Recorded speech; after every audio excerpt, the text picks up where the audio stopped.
So there's going to be 2 bolts in the back. So if you loosen these and look through this hole in the front, you can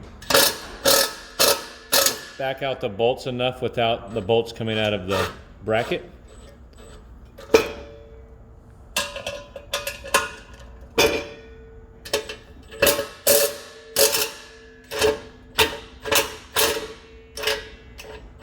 So once those bolts are backed out and the bracket is loose, once you put it on a solid surface, it will push this bracket up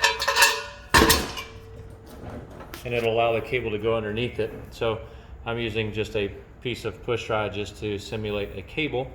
Hold it right here. So this cable clamp is here. This arm distributor tube right here is pointing at that cable clamp. This is where the cable is going to come out once you go in there. The cable is going to go from left and move right, and it'll be fed in a clockwise position. So once you push the cable in this tube right here, you'll see the cable come out. So what you can do is push on the cable, keep tension on the cable, and you'll turn this distributor arm while you're pushing. And then I'm just going to leave it there. If you look in here, the cable should be right against that cable clamp, which it is. And so at this point, you'll keep pressure on the cable and turn.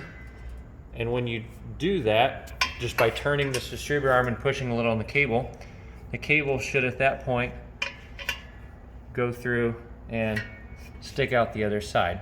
So it's sticking out about 1 inch there. So you need 1 inch or 2 in there. And that is how you install the cable.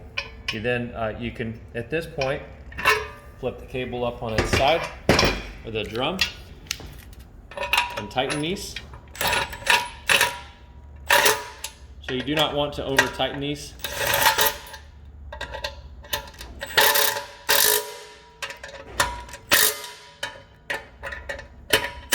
You just want them snug.